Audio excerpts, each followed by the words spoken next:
नमस्कार, विंध्य भारत के साथ मैं प्रदीप त्रिपाठी। आइए डालते हैं नजर अब तक की सबसे बड़ी खबर पर।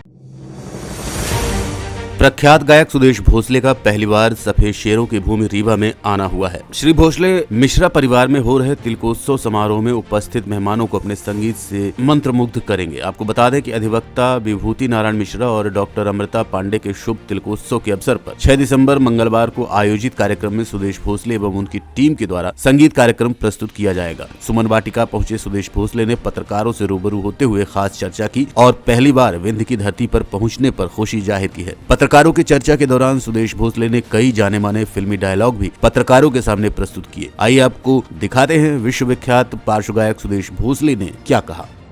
मैंने गिना तो नहीं, लेकिन 40 साल हुए मुझे स्टेज पर और इंडस्ट्री में गाते हुए। 1982 से मैंने स्टेज पर गाना शुरू किया। रीवा के सफेद शेरों के बारे में सुना था क्या आपने? या कभी ऐसा था कि कभी पूरा आ जाएंगे? नहीं, रीवा नाम तो सुना था। ये हमारे मित्र हैं, कल गाएंगे इनका भी। ये यहीं के हैं। कहाँ के हैं? प्रयागराज के हैं।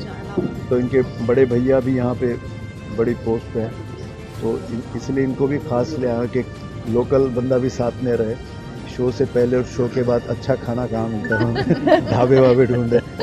तो रीवा का नाम तो सुना था। जबलपुर में आया हूँ बस में। पहला गाना आपका कौन सा जिसमें आपको काफी पॉपुलैरिटी मिली?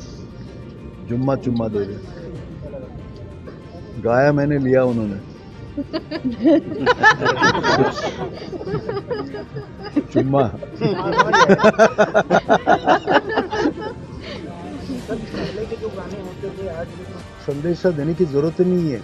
वो हम लोगों से ज्यादा इंटेलिजेंट है, टैलेंट है। नई जनरेशन को ना प्रोत्साहित करना जरूरी है। हम लोग क्या करते हैं ना, मेरे ज़माने में ऐसा था, तुम लोग क्या कर, ये यहाँ से हम लोग शुरू करते हैं, वो गलत बात है। तो नई जनरेशन अपने हिसाब से टैकल करके बिल्कुल। क्योंकि हमारे से पहले मोबाइल सारा कुछ सिखा देता उनको। मतलब जो अच्छा है वो पहले तो सबको ना, मुझे तो लगता है स्कूल से ही ना सबको मेडिटेशन और योगा सिखाना चाहिए, कंपलसरी। और ये जो माँ बाप गलती क्या करते हैं, आपको फर्स्ट आना है, ये सबसे घर से ही शुरू होता है कि अच्छा इंसान बना उनको। डिग्री विग्री क्यों तकलीफ देते हो, तलवार को फैसला करने दो। अच्छा, ये वो उपकार का एक डायलॉग सुना देता हूँ, जो वो गाना ना, कसमें वादे प्यार, उसे मनोज कुमार जी से कहते हैं, हर युग में राम ने जन्म लिया लेकिन लक्ष्मण पैदा नहीं हुआ। क्या बात सर, अमित जी का कोई फेमस डायलॉग? मोछे हो तो नथुलाल जी जैसी हो वरना ना हो।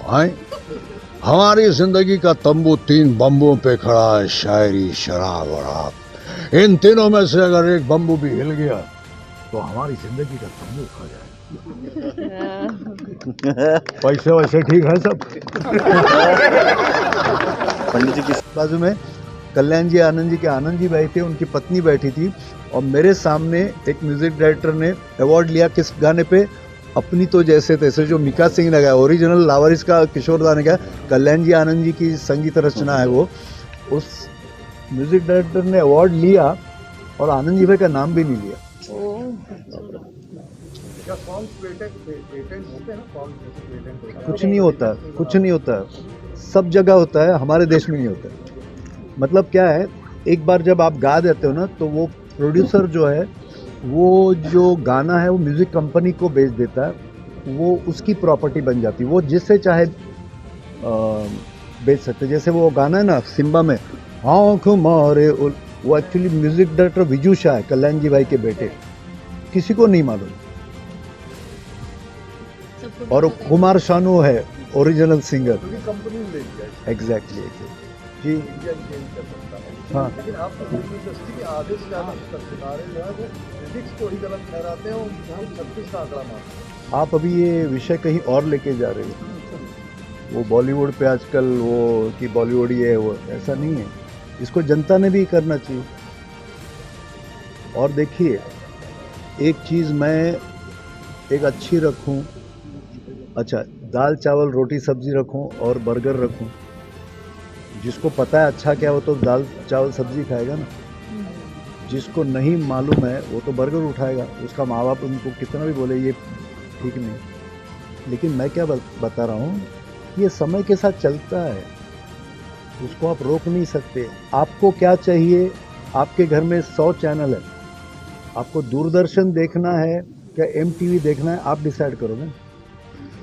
मुझे नहीं, देखिए मैं खुद, मुझे नहीं नए गाने अच्छे लगते हैं, जो अच्छे हैं वो अच्छे लगते हैं, सारे गाने अच्छे नहीं लगते। मैं अपने लिए जब अकेले में सुनता हूँ तो आज भी लता जी, आशा जी, रफ़ी साहब, किशोर दा, मुकेश जी, सहगल साहब को ही सुनता हूँ। लेकिन अगर और इसको ना आप नहीं रोक सकते हो, क्योंकि एक्सपोजर इतना है ना, आप यंग जनरेशन को नहीं रोक सकते हो। संगीत का स्वाद बिल्कुल, आज हम पॉप की ओर जाए, बिल्कुल लोगों को रस नहीं मिलता गाने, नहीं जो मिलता। यहाँ भाव है। बिल्कुल, मुझे भी नहीं अच्छा लगता है, लेकिन ये जो जनरेशन है उनको वही अच्छा लग रहा है। मतलब दुर्भाग्य से यही फैक्ट है। नहीं, आप जो फरमाइश आती है तो पुराने गानों की आती है। बिल्कुल, और आजकल हमको ऐसा नहीं, लगता कि हम रोक रहे हैं। अभी नई फिल्मों के गाने भी क्या आ रहे हैं, वही कॉपी हो रहे बार बार। जो कंपोजिंग करने का जो एक टैलेंट था ना, वो है नहीं। एक सिंथेसाइजर ने 100 म्यूजिशियन को घर पे बिठा दिया, आजकल वही चल रहा है। नहीं, मेरा कहना ये है कि ऐसा तो नहीं कि हम नई जनरेशन को छू पा रहे हैं पॉप संगीत, नहीं, अपने शास्त्रीय संगीत से अलग नहीं, करके। बहुत गलत है। आप रियलिटी शोज देखते हो, बच्चे क्या गाते हैं, सिर्फ पुराने लता जी, आशा जी, रफ़ी साहब के क्लासिकल गाते हैं। ये कौन करता है पता है? ये म्यूज़िक कंपनियां करवाती हैं। हमको पॉप चाहिए, ये गाना पाकिस्तान में अच्छा चल रहा है, इसको छाप दो, ये गाना अमेरिका में इसको छाप। तो बेचारा करेगा क्या, उसको करना पड़ता है, नहीं तो घर बैठो। वही मैं कहा हाँ, हूँ, नहीं हमारे थोपा जा रहा मैं है। ये हम मैंने वही कहा ना, गाइडेंस की ज़रूरत है। ये नए म्यूजिशियंस की या नए गायिकाओं की गलती नहीं है, इनको जो बेचने वाले हैं ना, उनकी गलती। उसके लिए आप लोगों ने, आपका रोल बहुत इम्पोर्टेंट है। पे रहता हूँ मैं, सबसे ज़्यादा खुश रहता हूँ जब मैं जो भी करता हूँ, गाना गाता हूँ या मिमिक्री करता हूँ, लोग जब हंसते हैं, नाचते हैं, तो वो मेरी सफलता है इतने 40 सालों की। और मैं अभी अपने आप को गायक या कॉमेडियन वो नहीं समझता, मैं सोचता हूँ मैं एक एंटरटेनर हूँ। मेरा फ़र्ज़ है कि दो घंटे में, आपको कोई ज्ञान नहीं देना है मुझे, मतलब क्लासिकल इसका, बस 2 घंटे आपको खुश करना है, और अच्छी तरह, मतलब क्लीन संगीत, सच्चा प्योर संगीत और कॉमेडी का। किस अभिनेता के पात्र गायक बनने में आपको ज़्यादा रुचि है? जी जी, ऐसा कौन सा अभिनेता था हाँ, जिसका पात्र गायक बनने में, अपना आवाज़ देने में आपको अच्छा लगा जरूर आवाज़ दी?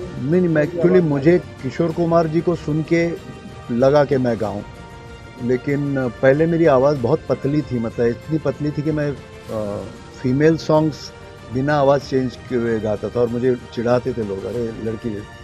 और कुछ सालों बाद, 18-19 साल के बाद, डायरेक्ट ज़ोरा जान दरवाज़ा खोल दे, ऐसी एक आवाज़ निकली, और फिर उस वॉइस ने मेरी ज़िंदगी बदल दी। और अमित जी ने जब मुझे सुना तो बोले, अरे भैया हमारी आपकी आवाज़ें तो बहुत मिलती जुलती है, मुझे तो पता ही नहीं चलेगा। ये ऊपर वाले ने सोच लिया था कुछ, और मैं उनकी आवाज़ बन गया, और मेरी लाइफ चेंज हो गई। और कुछ चीज़ें मैंने सोची नहीं थी। मैं तो 22 साल तक मैं पेंटर था, मैं फिल्म के पोस्टर्स पिताजी के साथ पेंट करता था, मुझे पता ही नहीं था कि ये गाना वाना मैं करूँगा। लेकिन मेरी ज़िंदगी में, कहते ना, एक चीज़ें भगवान रखता गया। और लेकिन मैं आपसे बहस नहीं कर रहा हूँ, मैं आपकी इस बात से सहमत हूँ। लेकिन हमारी एज के लोग यही कहेंगे कि आज का संगीत खराब है, लेकिन आप उन यंग लोगों को पूछोगे तो वो बोलेंगे वही अच्छा है। अब क्या करें, जैसे आपने लेकिन